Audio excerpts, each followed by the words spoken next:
Hello students, कैसे आप सब लोग। मैं उम्मीद करता हूं आप सब लोग बहुत अच्छे होंगे।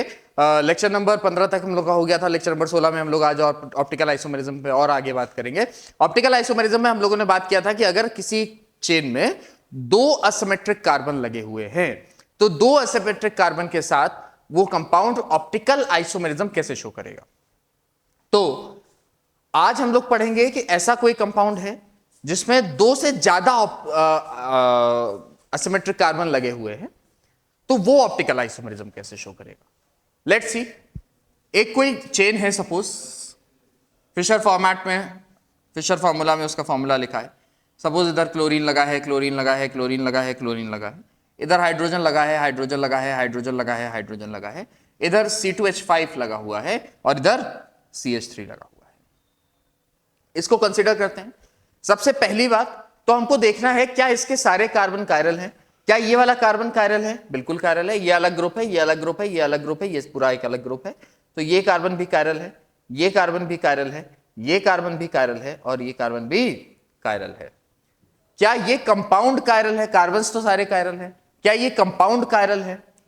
तो ये कंपाउंड कायरल नहीं है, क्योंकि अगर इसकी प्लेन ऑफ सिमेट्री बनाई जाए तो ये प्लेन ऑफ सिमेट्री एक दूसरे की नहीं बनेगी, एक दूसरे को मिरर इमेज नहीं बनाएगा। क्यों? क्योंकि यहां पर CH3 है और यहां पर C2H5 है। ये इसका एक दूसरे का मिरर इमेज नहीं हो सकता। इसका मतलब यहां पर प्लेन ऑफ सिमेट्री पास होना पॉसिबल नहीं है, विच मींस इसका ऑप्टिकल आइसोमेरिज्म बनेगा। लेकिन ऑप्टिकल आइसोमर जो बनेगा वो कितना बनेगा? अगर ऑप्टिकल आइसोमर बनेगा तो कितना बनेगा? शायद हम लोगों ने पिछले वाली क्लास में डिस्कस किया था कि इसका जो ऑप्टिकल आइसोमर के लिए इसका फाइंड करने का फॉर्मूला है वो क्या है? 2 की पावर n। और जहां पर n क्या है? Number of chiral carbons, number of chiral carbons. तो अगर इस पर्टिकुलर केस की बात करें तो इस पर्टिकुलर केस में ऑप्टिकल आइसोमर कितने बन रहे होंगे? इस पर्टिकुलर केस में हमको कायरल कार्बन कितने मिल रहे हैं? 1, 2, 3 और 4। तो 2 की पावर 4 मतलब 16 आइसोमर्स बन रहे हैं। और इसी 16 आइसोमर्स को हम लोग और क्या लिख सकते हैं? इसी 16 आइसोमर्स को हम लोग 8 पेयर्स ऑफ इनैंशियोमर्स भी बोल सकते हैं।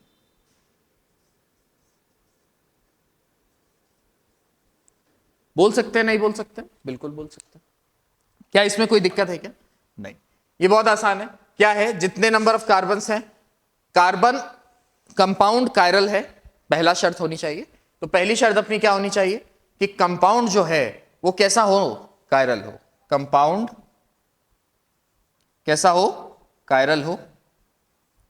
और बस कंपाउंड कायरल हो तो बस बहुत है। और कंपाउंड कायरल होगा, अगर कंपाउंड कायरल होगा तो हम लोग इसके लिए ये वाला फॉर्मूला यूज कर सकते हैं। लेकिन सोचो, अगर ये कंपाउंड कायरल ना होता, अगर ये कंपाउंड कायरल ना होता तो उसके लिए केस कुछ और होता। आइए देखते हैं क्या केस होता। सपोज इधर CH3 है, इधर भी CH3 लगा देते हैं, इधर भी CH3 लगा दो। अगर इधर भी CH3 लग गया तो ये प्लेन ऑफ सिमेट्री आसानी से पास हो जाएगी। ये प्लेन ऑफ सिमेट्री जैसे ही पास होगी, ये वाला साइड इसके मिरर इमेज में आ जाएगा। इसका मतलब ये प्लेन ऑफ सिमेट्री एग्जिस्ट करेगी, ये दोनों ही पार्ट एक दूसरे के मिरर इमेजेस हो रहे होंगे और ये ऑप्टिकली एक्टिव कंपाउंड नहीं होगा। ये ऑप्टिकली एक्टिव कंपाउंड नहीं होगा। क्या मेरी बात क्लियर हो रही है? बिल्कुल क्लियर हो रही है। कंपाउंड कायरल नहीं होगा। अच्छा, तो अगर कंपाउंड कायरल नहीं होगा तब इसके कितने ऑप्टिकल आइसोमर बनेंगे? तो हम लोगों ने पिछली क्लास में देखा था जिसमें 2 कार्बन्स कायरल थे। तो उसमें हम देख रहे थे कि जब कंपाउंड कायरल नहीं था, जब कंपाउंड ऑप्टिकली एक्टिव नहीं था, तो 2 की पावर n आइसोमर्स नहीं बन रहे थे, कुछ कम बन रहे थे। क्यों कम बन रहे थे? क्योंकि उसमें मीजोफॉर्म भी बन रही थी, उसमें मीजोफॉर्म भी बन रही थी। तो इस तरीके के केसेस में कुछ तो हमको इनैंशियोमर्स देखने को मिलेंगे, कुछ तो हमको क्या देखने को मिलेंगे? इनैंशियोमर्स देखने को मिलेंगे। और कुछ हमको क्या देखने को मिलेंगे? मीजोफॉर्म देखने को मिलेंगे। तो हमको इनांशियोमर्स भी पता करने हैं कितने बनेंगे, और मीजोफॉर्म्स भी पता करनी है कि कितनी बनेगी। इसमें कोई दिक्कत वाली बात नहीं है। ठीक है भैया, देखते हैं आगे क्या होगा। तो इसके लिए हमारे पास दो केसेस बनेंगे। इसके लिए ऑप्टिकल आइसोमर फाइंड करने के लिए हमारे पास दो केस बनेंगे। सबसे पहले केस 1 की बात कर लेते हैं। अगर केस 1 क्या, कि जब n कैसा हो, इवन फॉर्म में हो। पहले हम जनरल केस के आपको फॉर्मूलेस बता देते हैं, उसके बाद इस क्वेश्चन को किया जाएगा।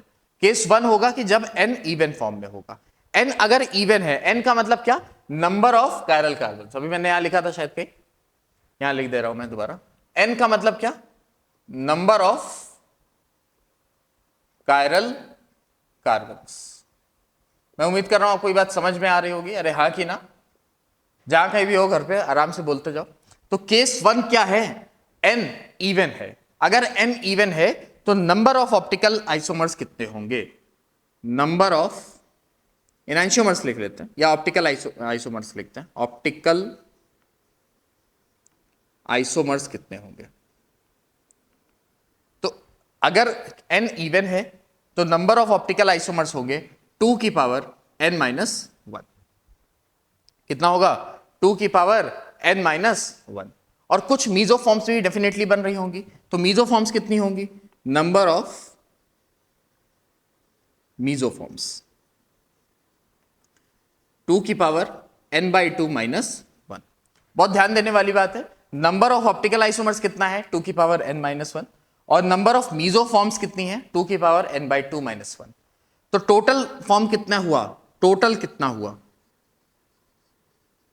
टोटल हुआ 2 की पावर n माइनस 1 प्लस 2 की पावर n बाई 2 माइनस 1। ठीक है, इस बात को अपने बहुत ध्यान में रखना है कि अगर केस 1 का फॉर्मेट है जिसमें n इवन है, number of chiral carbons even form में है, 2 है, 4 है। इवन मतलब क्या, 2 हो सकते हैं, 4 हो सकते हैं, 6 हो सकते हैं, 8 हो सकते हैं, 10 हो सकते हैं, इस तरह कुछ भी हो सकते हैं। तो उस तरह के केसेस में ऑप्टिकल आइसोमर्स के लिए हमारे पास जो फॉर्मूला है वो क्या है, 2 की पावर n माइनस 1। और मीजोफॉर्म निकालने के लिए जो फॉर्मूला है वो है 2 की पावर n बाई 2 माइनस 1। और इन दोनों को जोड़ देंगे तो हमको टोटल नंबर ऑफ आइसोमर्स मिल जाएंगे, ऑप्टिकल आइसोमर्स मिल जाएंगे। कोई दिक्कत नहीं है। इसके बाद केस 2 की बात कर लेते हैं। केस 2 क्या है, केस 2 वो है कि जब n जो है वो कैसा हो, ऑड हो सकता है। ऑड का मतलब क्या, 3 हो, 5 हो, 3 हो, 5 हो, 7 हो, 9 हो, इस तरीके से हो। ठीक है, तो अब इस केस में भी चाहे n इवन हो या n ऑड हो, अगर कंपाउंड अकायरल है, अगर कंपाउंड नॉन असिमेट्रिक है ना, तो ये बहुत सीधी सी बात है। सॉरी, अगर कंपाउंड सिमेट्रिक है तो ये बहुत सीधी सी बात है कि उसमें भी ऑप्टिकल आइसोमर्स होंगे और मीजोफॉर्म्स भी होगी। तो अगर n इवन है तो हमने ये फॉर्मुलेस देख लिए। अगर n ऑड है तो नंबर ऑफ ऑप्टिकल आइसोमर्स कितना होगा, नंबर ऑफ ऑप्टिकल आइसोमर्स,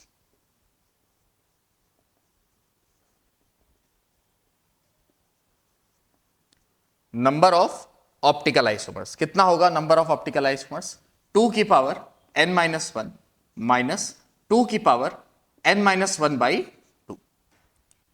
बहुत ध्यान से देखने वाली बात है, नंबर ऑफ ऑप्टिकल आइसोमर्स जब n ऑड होगा तो क्या होगा, 2 की पावर n माइनस 1 माइनस 2 की पावर n माइनस 1 बाई 2। और इसी में नंबर ऑफ मीजोफॉर्म्स कितनी होगी, नंबर ऑफ मीजोफॉर्म्स कितनी होगी, 2 की पावर n माइनस 1 बाई 2। ये नंबर ऑफ क्या है, मीजोफॉर्म्स है। क्या मेरी बात क्लियर हो रही है। तो total number of optical isomer इसमें कितना हो जाएगा, तो ये इससे माइनस ही हो जाएगा, तो बचेगा कितना टोटल, 2 की पावर n माइनस 1, 2 की पावर n माइनस 1। अरे इतना आया नहीं आया, 100% आया होगा, इसमें कुछ भी टफ है ही नहीं केस 1 है n इवन है, इवन में ये हो सकता है ऑप्टिकल आइसोमर के लिए ये फॉर्मूला है, मीजोफॉर्म के लिए 2 की power n minus 2 by minus 1 है, और इन दोनों को जोड़ देंगे टोटल मिल जाएगा। केस 2 में जब n ऑड है, ऑप्टिकल आइसोमर के लिए फॉर्मूला ये है, मीजो फॉर्म्स के लिए फॉर्मूला ये है, और टोटल के लिए हमारे पास ये फॉर्मूला दिया हुआ है। अच्छा, तो जैसे एक केस है ये वाला, इस केस में क्या है, इस केस में हमारे पास 4 है क्या कायरल कार्बन्स, लेकिन कंपाउंड कैसा है, सिमेट्रिक है, अकायरल नहीं, अकायरल है। तो 4 हमारे पास इवन नंबर वाला है सिस्टम। ये कैसा सिस्टम है, इवन नंबर वाला सिस्टम है। इवन नंबर वाला सिस्टम है तो इसके लिए ऑप्टिकल आइसोमर्स हम लोग पहले निकाल लेंगे। ऑप्टिकल आइसोमर्स कितना है, 2 की पावर n माइनस 1, तो 2 की पावर n माइनस 1 मतलब 2 की पावर 4 माइनस 1 मतलब 2 की पावर 3 मतलब 8। तो 8 तो क्या बनने चाहिए, ऑप्टिकल आइसोमर बनने चाहिए, है ना, 8 ऑप्टिकल आइसोमर बनने चाहिए। और मीजोफॉर्म्स कितनी बननी चाहिए, 2 की पावर 4 बाई 2 माइनस 1, 4 बाई 2 मतलब कितना हुआ, 2, 2 माइनस 1 1, तो 2 की पावर 1 है ना, 2 की पावर 4 बाई 2 माइनस 1 मतलब 2 की पावर 1 मतलब 2, दो कितने होने चाहिए, मीजो फॉर्म्स। मतलब टोटल जो फॉर्म हमारी टोटल ऑप्टिकल आइसोमर्स जितने हुए वो कितने हुए, 10 हुए।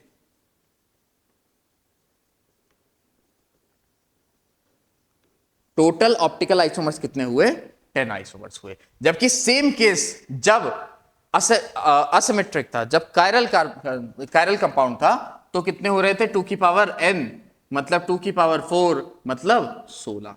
तो तब 16 हो रहा था और वहां से घट करके कितने हो गए, 10। और 2 मीजोफॉर्म है तो 2 मीजोफॉर्म इसकी बनाई जा सकती है। एक तो मीजोफॉर्म ये खुद ही है, और दूसरा मीजोफॉर्म क्या हो सकता है, दूसरा मीजोफॉर्म हो सकता है ऐसा, CH3 और chlorine chlorine chlorine chlorine, hydrogen hydrogen hydrogen hydrogen. एक मीजोफॉर्म ये बन गया, एक मीजोफॉर्म ये बन गया, ये दोनों मीजोफॉर्म्स हो सकते हैं। इसमें कोई दिक्कत वाली बात नहीं है, इतनी बात अपने को बहुत अच्छे से समझ में आ रही है।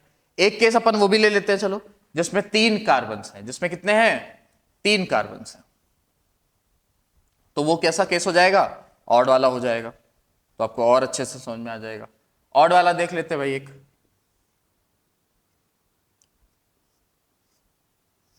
3 कार्बन है, CH3 Cl Br Cl, ऐसा ले लेते हैं चलो, थोड़ा अच्छा एग्जांपल लेते हैं, हाइड्रोजन हाइड्रोजन हाइड्रोजन। अब ये 3 हैं, ऑप्टिकल एक्टिव है या नहीं है ये देखना है सबसे पहले। तो ये तो कायरल कार्बन है, ये कायरल कार्बन है, और ये भी कायरल कार्बन है। अच्छा भैया ठीक है, प्लेन ऑफ सिमेट्री पास हो रही है क्या, तो इसकी प्लेन ऑफ सिमेट्री कहां से पास होगी, इसकी प्लेन ऑफ सिमेट्री को हम लोग यहां से पास कर सकते हैं, इसके बीच में। तो इमेजिन करो एक ये गोल था, एक ये गोल था जो बीच से अब कट चुका है।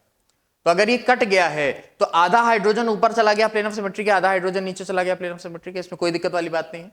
तो ये आधा हाइड्रोजन इस हाइड्रोजन का इमेज हो गया, ये आधा Br इस वाले Br का इमेज हो गया, ये वाला हाइड्रोजन इसका है, क्लोरीन क्लोरीन CH3 इसका मतलब ये ऑप्टिकली इनएक्टिव कंपाउंड है, इसमें कोई समस्या वाली बात नहीं है। अगर ऑप्टिकली इनएक्टिव है तो अगेन अपना यही वाला केस लगेगा, यही वाला केस लगेगा। केस नंबर 2 एप्लीकेबल होगा जिसमें n ऑड फॉर्मेट में है। n ऑड फॉर्मेट में है तो अपने को क्या देखना है कि ऑप्टिकल आइसोमर के लिए क्या फॉर्मूला है, 2 की पावर n माइनस 1 माइनस 2 की power n minus 1 by 2। Apply कर सकते हैं इस फॉर्मूले को, यहां पर क्या बनेगा अपना, 2 3 माइनस 1 बचा कितना, 3 माइनस 1 बचा 2, 2 की पावर 2 माइनस 2 3 माइनस 1 2 बाई 2 का 1, तो क्या हुआ, 2 ऑप्टिकल आइसोमर्स बन रहे हैं। और मीजोफॉर्म्स कितनी बन रही हैं, 2 की पावर 1, है ना।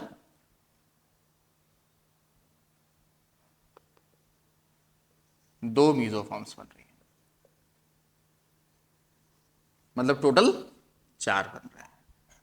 इसमें कोई दिक्कत वाली बात नहीं है ना, पक्की बात। तो ये तो हम लोग का वो केसेस हो गए जिसमें 2 से ज्यादा कंपाउंड्स थे, 2 से ज्यादा कार्बन्स थे, और 2 से ज्यादा कायरल कार्बन थे, असिमेट्रिक कार्बन थे, और उसके हम लोगों ने ऑप्टिकल आइसोमर्स निकाले। अब अपना जो अगला टॉपिक है वो है ऑप्टिकल आइसोमेरिज्म इन एलीन्स। सर ये क्या बला है, एलीन्स क्या होता है भाई, आइए देखते हैं। ऑप्टिकल आइसोमेरिज्म इन एलीन्स लिख सकते हो। अगर आप लोग नोट्स बना रहे हो तो मैं उम्मीद कर रहा हूं आप सब लोग नोट्स बना रहे होगे। नोट्स बनाते जाना, उससे फायदा ये होगा बच्चा कि जब आप रिवीजन करोगे, रिवाइज करोगे, जो हमने फॉर्मेट आप लोग को बताया था पढ़ने का, जिसमें आपको रिवीजन करना था कुछ घंटे, तो जब आप रिवीजन करोगे तो आपके पास आपके अपने नोट्स होंगे। डेफिनेटली हम लोग इसके लेक्चर वाइज नोट्स आपको प्रोवाइड कर रहे हैं, मेरे हाथ से लिखे हुए नोट्स हैं वो, है ना, वो आप लोगों को प्रोवाइड किया जा रहा है। लेकिन अगर आप अपने हाथ के नोट्स होंगे ना आपके पास, तो उसकी बात अलग है। अगर आपके पास अपने हाथ के नोट्स हैं तो उसकी बात अलग है, आप उससे बहुत जल्दी जल्दी रिवीजन कर सकते हो, है ना। किसी और का नोट्स होगा कि मैं लिख के दे रहा हूं या कोई भी दोस्त लिख के दे रहा है या आप लोग ऐसा कर रहे हो, शेयर कर रहे हो, तो उससे समझना मुश्किल है। आप करो क्या, वीडियो में पढ़ा रहा हूं, हम लोग पढ़ा रहे हैं, पढ़ाने के बाद वीडियो को पॉज करो। जैसे एक पॉइंट मैंने अभी इतना टॉपिक मैंने खत्म किया, अब यहां पर वीडियो को पॉज करो।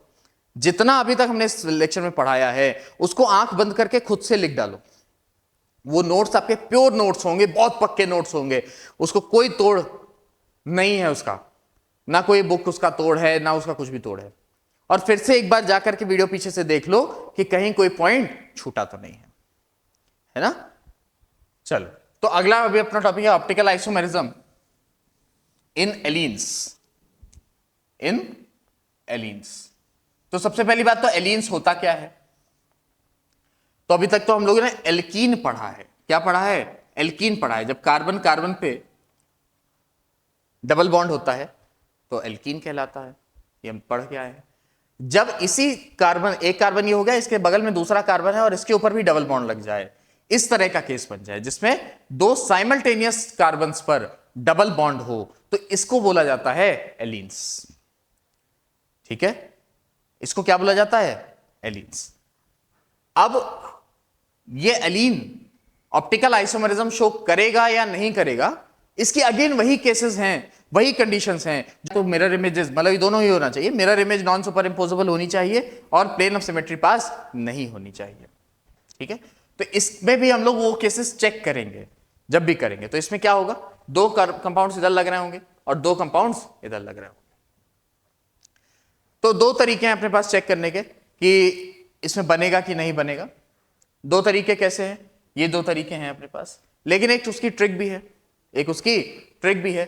सपोज यहां पर ब्रोमीन लगा है, यहां पर आयोडीन लगा है, यहां पर भी ब्रोमीन लगा है और यहां पर क्लोरीन लगा है, यहां पर भी ब्रोमीन लगा है, यहां पर क्लोरीन लगा है, यहां पर ब्रोमीन लगा है, यहां पर आयोडीन लगा है।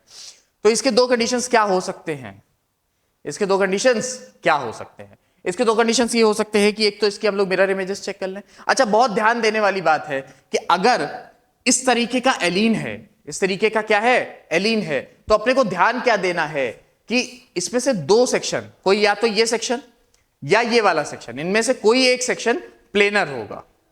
कोई एक सेक्शन कैसा होगा, प्लेनर होगा, और दूसरा वाला सेक्शन कैसा होगा, दूसरा वाला सेक्शन 3D में होगा, जिसमें एक साइड बाहर आ रही होगी और एक साइड अंदर जा रही होगी। देखते हैं उस तरह का स्ट्रक्चर बना करके एक बार देखते हैं कैसा है ये। सपोज इस तरीके का एलीन है, C double bond C double bond C, ये मान लो प्लेनर में सेक्शन हम दे देते हैं, तो ये इसमें से एक अंदर जा रहा होगा और एक बाहर आ रहा होगा। ठीक है, चलो इसको दे देते हैं, Br अंदर गया, क्लोरीन बाहर आया। अब एक चीज इमेजिन करो कि एक, इसको ऐसे मान लो, समझने की कोशिश करना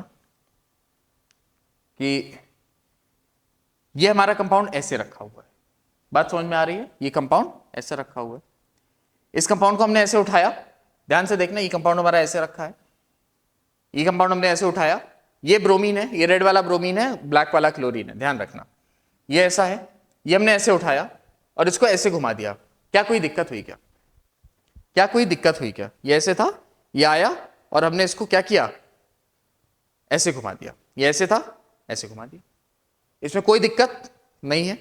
और अब क्या कर रहे हैं, ध्यान देना, यहां पर एक कार्बन लगा है, एक कार्बन बीच में लगा है, एक कार्बन यहां लगा है, हम प्लेन ऑफ सिमेट्री को ऐसे पास कर रहे हैं। कैसे पास कर रहे हैं, प्लेन ऑफ सिमेट्री को ऐसे पास कर रहे हैं। अच्छा, अगर ये दो ऐसे हैं ना, तो बहुत ध्यान से देखने वाली बात है, एक ही मार्कर है मेरे पास अब यहां पर, और ये ऐसे लगा हुआ है, तो ये दोनों आपस में कैसे हैं? ये वाला कंपाउंड्स और ये वाले कंपाउंड्स आपस में कैसे हैं? परपेंडिकुलर है, क्योंकि ये वाला क्या है?